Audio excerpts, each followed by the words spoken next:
Hey guys, இன்னைக்கு நம்ம பார்க்க போற topic the secret to you. Iceberg, அதாவது பனிப்பாறை. கடல்ல போறப்போ அந்த பனிப்பாறைய நம்ம பார்த்தோம்னா அதோட மேல இருக்க நுனி மட்டும்தான் தெரியும். கீழே கடலுக்குள்ள ஆழமா எவ்வளவு பெருசா அந்த பனிப்பாறை இருக்குன்னு நமக்கு தெரியாது. அதே மாதிரிதான் நம்மள சுத்தி நம்ம பாக்குற விஷயங்கள், ஈவன் நம்ம கிட்ட நம்ம பாக்குற விஷயங்கள் கூட மேலோட்டமா தான் நமக்கு தெரியும். ஆழமா என்ன இருக்குன்னு தெரியாது. இப்போ உங்க கைய பாருங்க. பாக்குறப்போ நார்மலா ஒரு சாலிட் சப்ஸ்டன்ஸ் மாதிரி தான் தெரியும். ஆனா அதே கைய நீங்க மைக்ரோஸ்கோப்புக்கு கீழே வச்சு பாக்குறப்போ அதுல ஏகப்பட்ட எனர்ஜி வைப்ரேட் ஆகிட்டு இருக்கும். இந்த உலகத்துல இருக்க எல்லாமே ஒரு விஷயத்தினாலதான் உருவாகி இருக்கும். அது உங்க கையா இருந்தாலும் சரி, கடலா இருந்தாலும் சரி, இல்ல நட்சத்திரமா இருந்தாலும் சரி, எல்லாமே எனர்ஜியால தான் உருவாக்கப்பட்டிருக்கும். இப்ப படிப்படியா பாப்போமே. முதல்ல பிரபஞ்சம்.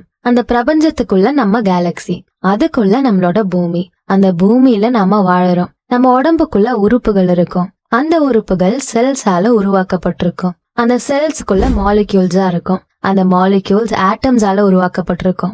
அப்ப ஆட்டம்ஸ் எப்படி உருவாச்சு அப்படின்னு கேட்டா அது எனர்ஜியால தான் உருவாக்கப்பட்டிருக்கும். அப்ப நம்ம ஒவ்வொருத்தரோட உடம்புக்குள்ள இருக்க அத்தனை செல்ஸுக்குள்ளயும் எனர்ஜி இருக்குன்னா இந்த பிரபஞ்சத்துல எத்தனையோ விஷயங்கள் இருக்கு.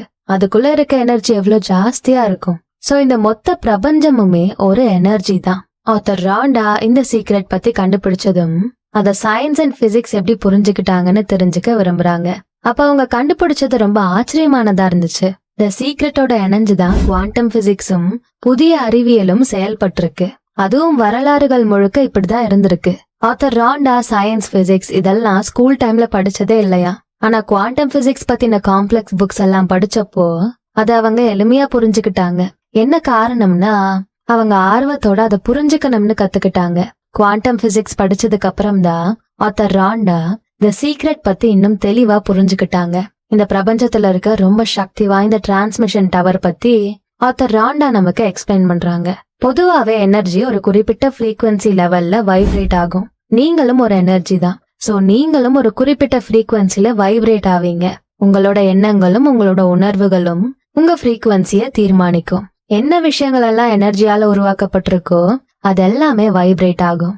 அப்படி பார்த்தா இந்த பிரபஞ்சத்துல இருக்க எல்லாமே எனர்ஜின்னு தானே சொல்லணும். நம்ம ஆசைப்பட்ட ஒரு விஷயம் கேக்குறப்போ அது கிடைச்சிட்டா எவ்வளவு சந்தோஷப்படுவோமோ அதே மாதிரி சந்தோஷப்படணும். நம்ம இப்படி ஃபீல் பண்றது, சந்தோஷப்படுறது எல்லாமே நம்மளோட ஃப்ரீக்வன்சி மூலமா இந்த பிரபஞ்சத்துக்கு போகும். லா ஆஃப் அட்ராக்ஷன் அதே சந்தோஷத்தை திரும்ப கொடுக்கும். ஒரு தடவை கேளுங்க, அது கிடைச்ச மாதிரி நம்புங்க, அது கிடைச்ச மாதிரி சந்தோஷப்படுங்க. நீங்க ஆசைப்பட்டது உங்களுக்கு சீக்கிரமே கிடைக்கணும்னா என்னோட வாழ்க்கைக்கான சந்தோஷத்தை நான் அடைஞ்சிட்டு இருக்கேன், எல்லாத்தையும் நான் அடைஞ்சிட்டு இருக்கேன் அப்படின்னு சொல்லுங்க. இந்த பிரபஞ்சத்துக்கு நிறைய வேலை இருக்கும். இங்க இருக்க எல்லா உயிர்களோட ஆசையையும் நிறைவேற்றணும். அதனால பிரபஞ்சத்துக்கு வேகம் தான் பிடிக்கும். எப்பவுமே தாமதப்படுத்தாதீங்க. ஒரு விஷயத்த கேட்டுட்டு இது நடக்குமான்னு செகண்ட் தாட் வைக்காதீங்க. சந்தேகப்படாதீங்க. சந்தர்ப்பம் கிடைக்கிறப்போ இப்போவே உடனே செயல்படணும் அப்படிங்கிற உணர்வு வரப்போ, உங்க உள்ளுணர்வு இத செய்யன்னு தோன்றப்போ உடனடியா அத அப்படியே செஞ்சிருங்க. இதுதான் உங்க வேலை. நீங்க இத மட்டும்தான் செய்யணும். உங்க உணர்வை நம்புங்க. ஏன்னா உங்களை தூண்டுறது இந்த பிரபஞ்சம் தான். நீங்க ஒரு விஷயத்த அடையிற ஃப்ரீக்வன்சில உங்களோட பிரபஞ்சம் தகவல் பரிமாற்றம் செஞ்சுக்கும். நீங்க உள்ளுணர்வோட உத்வேகத்தோட செயல்படுறப்போ அதை நிறைவேற்றுறதுக்கான செயல்பாடுல இறங்குங்க. அதை அடைஞ்சதுக்கான உணர்வை வளர்த்துக்கோங்க. நீங்க ஆசைப்பட்டதை அடையிறதுக்கான காந்த சக்தியோட இந்த பிரபஞ்சம் உங்களை வழி நடத்தி செல்லுதுன்னு உணர்வீங்க. உங்க அன்றாட வாழ்க்கையில சின்ன சின்ன விஷயங்களுக்கும் ஸ்ட்ரெஸ் ஆவீங்க அப்படின்னா விஷுவலைசேஷன் டெக்னிக் மூலமா டெய்லி ஆக்டிவிட்டிஸ காமா ஹேண்டில் பண்ற மாதிரி இமேஜின் பண்ணுங்க. கொஞ்ச நாள்லயே நல்ல சேஞ்சஸ் நீங்க பாப்பீங்க.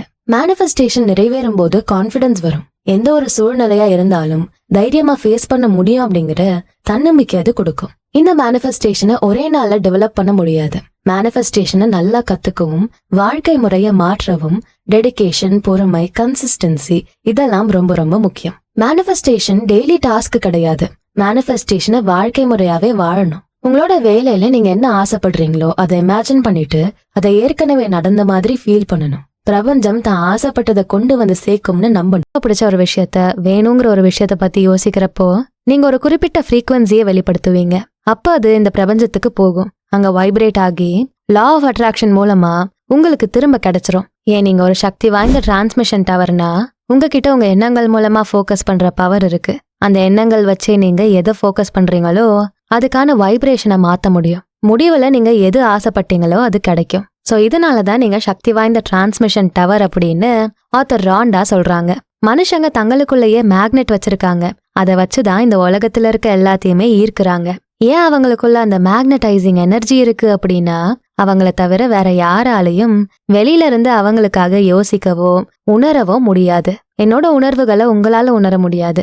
என்னோட எண்ணங்களை நீங்க சிந்திக்க முடியாது. சோ இந்த பிரபஞ்சத்துல இருக்க ஒவ்வொருத்தங்களுக்கும் ஒவ்வொரு வகையான மேக்னடைசிங் எனர்ஜி உள்ளுக்குள்ளேயே இருக்கும். அதை வச்சுதான் ஃப்ரீக்வன்சியா உருவாக்கி இந்த பிரபஞ்சத்துக்கிட்ட இருந்து எல்லா விஷயங்களையும் அட்ராக்ட் பண்றோம். எப்படி பிரபஞ்சம் செயல்பட்டுச்சு அப்படின்னு 100 வருஷத்துக்கு முன்னாடி சார்லஸ் ஹேனிலுக்கு தெரிஞ்சிருக்கு. அவர் என்ன சொல்லிருந்தாருன்னா, யூனிவர்சல் மைண்ட் வெறும் இன்டெலிஜென்ஸ் கிடையாது, அது ஒரு சப்ஸ்டன்ஸ். லா ஆஃப் அட்ராக்ஷன் மூலமா அதுக்குள்ள எலக்ட்ரான்ஸ் ஒன்னா இணைஞ்சிருக்கும். அதுதான் ஆட்டம்ஸை உருவாக்கும். அதே ஆட்டம்ஸ் தான் ஒன்னா இணைஞ்சு மாலிக்யூல்ஸை உருவாக்கும். அந்த மாலிக்யூல்ஸ் புது விஷயங்களை உருவாக்கும். சோ இப்படி எல்லாமே ஒரே லா படிதான் உருவாக்கப்படுது. ஆட்டம்ஸ் மட்டும் கிடையாது. இந்த உலகம், இந்த பிரபஞ்சம் இல்ல கற்பனையா எது உருவாக்கனாலும் இந்த லா தான் எல்லாத்துக்குமே ஒரு அடித்தளமா இருக்கு அப்படின்னு சார்லஸ் ஹேனில் சொல்றாரு. நீங்க எந்த சிட்டில இருந்தாலுமே பிரச்சனை இல்ல. அந்த மொத்த நகரத்தையும் வெளிச்சமாக்குறதுக்கு தேவையான சக்தி உங்க உடம்புக்குள்ள இருக்கு. இத பாப் ப்ராக்டர் சொல்றாரு. அந்த பவரை நீங்க சரியா பயன்படுத்தணும்னா அதுக்கு நம்ம மைண்ட வச்சு யூனிவர்சல் மைண்ட தொடணும். அப்பதான் நம்ம எல்லா பவரையும் அடைய முடியும், பயன்படுத்த முடியும். நிறைய பேரு தன்னோட உடம்பு சில எல்லைகளால தான் தயாரிக்கப்பட்டிருக்குன்னு நினைப்பாங்க. ஆனா அப்படி கிடையாது. நம்ம உடம்ப மைக்ரோஸ்கோப்புக்கு அடியில பார்த்தா அதுல எனர்ஜி ஃபீல்டு இருக்கும். ஏதாவது ஒரு குவாண்டம் பிசிசிஸ்ட் கிட்ட போய் இந்த உலகத்தை உருவாக்குனது எதுன்னு கேளுங்க. அதுக்கு அவரை எனர்ஜின்னு தான் சொல்லுவாரு. அப்ப எனர்ஜினா என்னன்னு டிஸ்கிரைப் பண்ணுங்கன்னு கேட்டா, எனர்ஜி அப்படிங்கறத ஆக்கவும் முடியாது, அழிக்கவும் முடியாது. அது என்னைக்குமே இருக்கும், வடிவமா இருக்கும். ஒரு இடத்துல இருந்து இன்னொரு இடத்துக்கு வடிவமா உருவாகிதான் நகரும் அப்படின்னு சொல்லுவாரு. இப்போ இயற்கையை நம்புறவர்கிட்ட போயிட்டு இந்த பிரபஞ்சத்தை யாரு உருவாக்குனான்னு கேட்டா அவர் கண்டிப்பா கடவுள்னு தான் சொல்லுவாரு. சரி, கடவுள்னா யாருன்னு சொல்லுங்க அப்படின்னு கேட்டா, கடவுளை ஆக்கவும் முடியாது, அழிக்கவும் முடியாது. அவர் என்னைக்குமே இருப்பாரு, எல்லா இடங்களையும் இருப்பாரு. ஒரு இடத்துல இருந்து இன்னொரு இடத்துக்கு வடிவமா நகருவாரு அப்படின்னு சொல்லுவாங்க. இந்த 2 விளக்கங்களும் ஒண்ணுதானே, ஆனா அதை 2 விதமான விஷயங்களுக்கு பயன்படுத்துறோம். இதுல நீங்க எதுக்காக இந்த விளக்கத்தை சொல்ல போறீங்கன்னு யோசிச்சுக்கோங்க. நீங்க பெரிய எனர்ஜி ஃபீல்ட ஆப்ரேட் ஆகிட்டு இருக்க ஒரு சக்தி வாய்ந்த எனர்ஜி ஃபீல்டு. இது எல்லாமே சேர்ந்து உங்களை ஆன்மீக மனுஷனா மாத்துமா? நீங்க ஆன்மீக மனுஷனா மாறுறீங்கன்னா அதுக்கு காரணமும் த சீக்ரெட் தான். நீங்க ஒரு எனர்ஜின்னு முன்னாடியே சொல்லியாச்சு. அப்போ உங்களையும் யாராலையும் ஆக்கவும் முடியாது, அழிக்கவும் முடியாது. எனர்ஜி வடிவத்தை மாத்தும். அந்த வடிவம் தான் நீங்களா இருக்கீங்க. சோ உங்க எனர்ஜி என்னைக்குமே அழியாம இருக்க மாதிரி அப்படியே தான் இருக்கும். எல்லாருமே சொல்லக்கூடிய ஒரு விஷயம், ஒரு யூனிவர்சல் மைண்ட் தான் இருக்கு. அதுதான் எல்லாத்தையுமே இயக்குது. அது எங்க இருக்குன்னு குறிப்பிட்டு சொல்ல முடியாது. அந்த ஒரு யூனிவர்சல் மைண்ட் எல்லாத்துலயுமே இருக்கு. அப்ப உங்களுக்குள்ளயும் கண்டிப்பா இருக்கும்ல. இந்த உலகத்துல ஆல்ரெடி உருவாக்கப்பட்ட விஷயங்கள், இனி உருவாக்கப்பட போற விஷயங்கள், இது எல்லாமே இந்த ஒன் யூனிவர்சல் மைண்ட்னாலதான். இந்த பிரபஞ்சத்துல கண்டுபிடிக்கப்பட்ட பல விஷயங்கள், அது நீங்க கையில வச்சிருக்க மொபைலா இருக்கலாம், நீங்க பயன்படுத்துற பேக்கா இருக்கலாம், இது எல்லாமே அந்த யூனிவர்சல் மைண்ட் மூலமா வந்ததுதான். அத கண்டுபிடிச்ச மனுஷன் சுயநினைவோட சிந்திச்சானோ இல்ல சுயநினைவு இல்லாம சிந்திச்சானோ, எதுவா இருந்தாலும் அந்த ஐடியா கொடுத்தது இந்த யூனிவர்சல் மைண்ட் தான். உங்களை சுத்தி என்ன விஷயங்கள் இருக்குன்னு பாருங்க. அது எல்லாமே ஏன் கண்டுபிடிக்கப்பட்டிருக்கணும்? இந்த பிரபஞ்சத்துல வாழற எல்லாருக்குமே தேவைகள் இருக்கும். அந்த தேவைகளை பூர்த்தி பண்ண இந்த பொருள் இருந்தா நல்லா இருக்குமே அப்படின்னு ஒரு கற்பனை உருவாகி இருக்கும். அந்த கற்பனை எண்ணமா மாறிதான் ஒரு கண்டுபிடிப்பா கண்டுபிடிக்கப்பட்டிருக்கும். அந்த தேவை அப்படிங்கிற எண்ணம் எப்படி வந்தது? அந்த எண்ணத்துக்கு காரணமும் அந்த ஒரு யூனிவர்சல் மைண்ட் தான். நீங்க எந்த விஷயத்த உங்க சுயநினைவுல பிடிச்சு வச்சிருக்கீங்களோ அதுதான் இந்த உலகத்துல ஒரு வெளிப்பாடா மாறும். இந்த பிரபஞ்சத்துல இருக்க நம்ம எல்லாருமே கனெக்டட் தான். அத நம்மளால பார்க்க முடியாது, அவ்வளவுதான். எல்லாமே ஒரே ஒரு எனர்ஜி ஃபீல்டால தான் கனெக்ட் செய்யப்பட்டிருக்கும். இப்ப நீங்க ஒருத்தங்களை கஷ்டப்படுத்துறப்போ அது உங்களையும் கஷ்டப்படுத்தும். ஏன் அப்படின்னா இங்க இருக்க எல்லாருமே கனெக்டடா தான் இருப்போம். உதாரணத்துக்கு, நீங்க ஒருத்தர் எல்லாரும் முன்னாடியும் வச்சு ரொம்ப சத்தமா திட்டுறீங்க. அதை தாங்கிக்க முடியாம அவர் ரொம்ப அழுகுறாரு. வீட்டுக்கு போய் கொஞ்ச நேரத்துக்கு அப்புறம், ச்சே, அவனை நம்ம எல்லாரும் முன்னாடியும் திட்டிருக்க கூடாது, சத்தமா கத்திட்டோம், தப்பு பண்ணிட்டோம் அப்படின்னு ஒரு மாதிரி உறுத்தும். அவனை நீங்க திட்டுனீங்க, அதனால வருத்தப்படுறான். நீங்க ஏன் வருத்தப்படணும்? என்ன காரணம்? ஏன்னா அவனோட உணர்வுகளும் உங்களோட உணர்வுகளும் பிணைக்கப்பட்டிருக்கும். நம்ம எல்லாருமே ஒண்ணுதான். நம்மள ஒரு ஆளுக்கு பாதிப்பு வந்தாலும் அது எல்லாரையுமே பாதிக்கும். உதாரணத்துக்கு கொரோனாவை எடுத்துக்கோங்க. ஒரு ஆள்கிட்ட இருந்துதான் எல்லார்கிட்டயுமே போச்சு. மனுஷங்க மட்டுமல்ல, மற்ற விலங்குகளும் நம்மளும் கூட ஒண்ணுதான். சோ மத்தவங்களோட உணர்வுகளை காயப்படுத்துறதுக்கு முன்னாடி நீங்க அதனால பாதிக்கப்பட போறீங்கன்னு நல்லா ஞாபகத்துல வச்சுக்கோங்க. இப்ப இல்லைனாலும் ஒரு 2-3 வருஷத்துக்கு அப்புறமா அந்த சம்பவத்தை நினைச்சு கண்டிப்பா கஷ்டப்படுவீங்க. உங்களோட எண்ணங்களையும் உணர்வுகளையும் நீங்க எப்படி வேணாலும் தேர்ந்தெடுக்கலாம். அதுக்கான பவர் உங்ககிட்ட இருக்கு. ஆனா நீங்க நெகட்டிவான எண்ணங்களையும் நெகட்டிவான உணர்வுகளையும் சிந்திக்கிறப்போ நல்ல எண்ணங்கள் மற்றும் உணர்வுகள் கிட்ட இருந்து விலக்கப்படுறீங்க. ஒரு விஷயத்துல இருந்து உங்களை நீங்களே செப்பரேட் பண்ணிக்கிறீங்க. காம்படிஷன், அதாவது போட்டி, அதுதான் செப்பரேஷனுக்கான சிறந்த உதாரணம். போட்டி அப்படிங்கிற எண்ணம் உங்களுக்குள்ள இருக்கப்போ இந்த பிரபஞ்சத்துல இருக்கிறதே குறிப்பிட்ட விஷயங்கள் தான். எல்லாருக்குமே எல்லாம் கிடைக்காது. அதனால நம்ம போட்டி போட்டு சண்டை போட்டுதான் நமக்கு தேவையானதை அடையணும்னு சிந்திக்க ஆரம்பிச்சிருவீங்க. நீங்க போட்டி போடணும்னு நினைச்சா கண்டிப்பா ஜெயிக்க மாட்டீங்க. ஜெயிக்கணும்னு சிந்திச்சா மட்டும்தான் ஜெயிப்பீங்க. அவனை விட நான் முந்தணும்னு நினைக்காம நான் ஜெயிக்கணும்னு பாசிட்டிவான எண்ணத்தை மட்டும் வைக்கணும். ஏன் அப்படின்னா போட்டி போடணும் அப்படிங்கிற எண்ணம் உங்களுக்கு இருந்தா உங்ககிட்ட போட்டி போட்டு உங்களை ஜெயிக்கணும் அப்படிங்கிற எண்ணத்துல உள்ளவங்க தான் உங்களை சுத்தி அதிகமா உருவாகுவாங்க. அப்போ நீங்க தோத்துதான் போவீங்க. நம்ம எல்லாருமே ஒண்ணு. நீங்க மத்தவங்களை எதிர்த்து போட்டி போடணும்னு நினைச்சா அது உங்களை எதிர்த்து நீங்க போட்டி போடுறதா அர்த்தம். உங்க மைண்ட்ல இருந்து காம்படிஷனை விலக்கிட்டு கிரியேட்டிவ் மைண்ட உங்களுக்குள்ள கொண்டு வாங்க. உங்க கனவுகள், உங்க ஆசைகள், அதுல கவனம் செலுத்துங்க. போட்டி போடணும்னு நினைக்காதீங்க. நீங்க ஆசைப்படுற விஷயங்களை மக்கள் உங்களுக்கு கொடுக்க மாட்டாங்க. இந்த லா ஆஃப் அட்ராக்ஷன் தான் கொடுக்கும். அப்படி மக்கள் தான் கொடுப்பாங்கன்னு தவறான எண்ணம் என்னைக்குமே வைக்காதீங்க. உங்களுக்குள்ள இருக்க அந்த எனர்ஜி மேல நம்பிக்கை வைங்க. வாழ்க்கையில நீங்க எந்த விஷயத்த அடைஞ்சாலும் அது லா ஆஃப் அட்ராக்ஷன்னாலதான்னு ஞாபகம் வச்சுக்கோங்க. எல்லா சக்திகளும் நமக்குள்ள இருந்துதான் வருது. அதுவும் நம்ம கண்ட்ரோல்ல தான் இருக்கும். உங்களோட கடந்த காலத்துல நீங்க எப்படி இருந்தீங்க அப்படிங்கறது முக்கியமே இல்ல.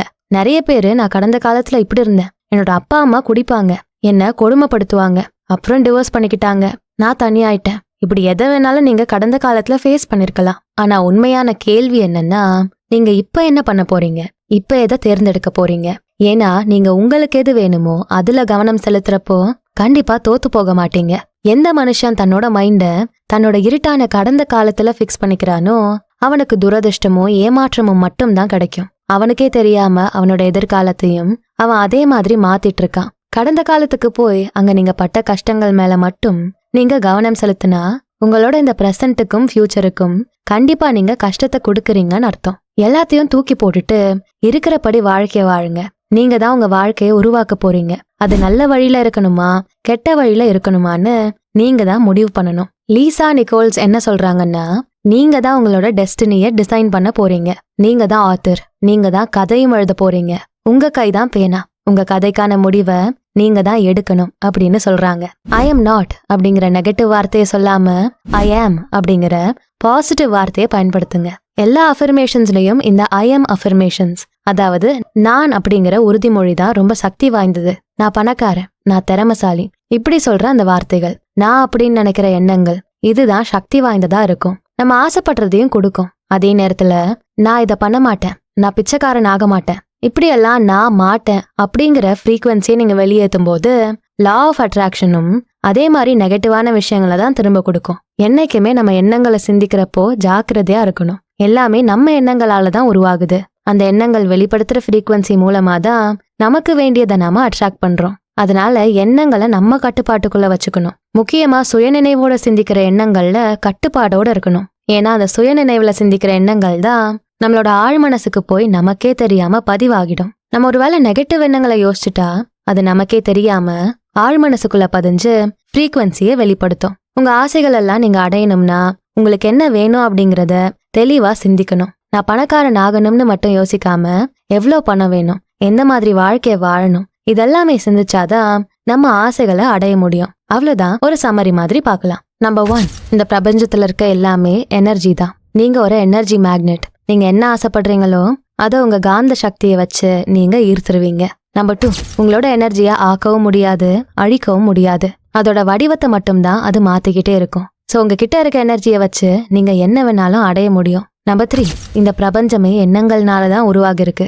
நம்ம தான் கிரியேட்டர்ஸ். நம்ம டெஸ்டினியை மட்டும் நம்ம உருவாக்கல, இந்த பிரபஞ்சத்தோட டெஸ்டினியையும் நம்ம தான் உருவாக்குறோம். நம்பர் 4, இந்த பிரபஞ்சத்துல எதுக்குமே எல்லை கிடையாது, எல்லாமே அன்லிமிட்டட் தான். நம்ம எண்ணங்களை விரிவுபடுத்தி நம்ம என்ன கண்டுபிடிப்ப வேணாலும் கண்டுபிடிக்கலாம். நம்பர் 5, நம்ம எல்லாருமே ஒண்ணுக்கொண்ணு கனெக்டட் தான். நம்ம எல்லாருமே ஒண்ணுதான். நம்பர் 6, கடந்த காலத்தோட கஷ்டங்கள் எல்லாத்தையுமே மறந்துருங்க. அது உங்க நிகழ்கால வாழ்க்கையையும் பாதிக்கும், எதிர்கால வாழ்க்கையும் பாதிக்கும். நம்பர் 7, உங்க ஆசைகளை நீங்க சீக்கிரம் அடையணும்னா எது உங்க ஆசைன்னு சரியா நிர்ணயிக்கணும். நம்பர் 8, உங்களோட எண்ணங்கள் தான் உங்ககிட்ட இருக்க சக்தியே. சோ உங்க எண்ணங்களை என்னைக்குமே நீங்க கட்டுப்பாட்டுக்குள்ள வச்சுக்கோங்க. இந்த வீடியோ பிடிச்சிருந்தா ஞாபகமா இதுக்கு ஒரு லைக்க போட்டுட்டு உங்க ஃப்ரெண்ட்ஸ் அண்ட் ஃபேமிலிக்கு ஷேர் பண்ணுங்க.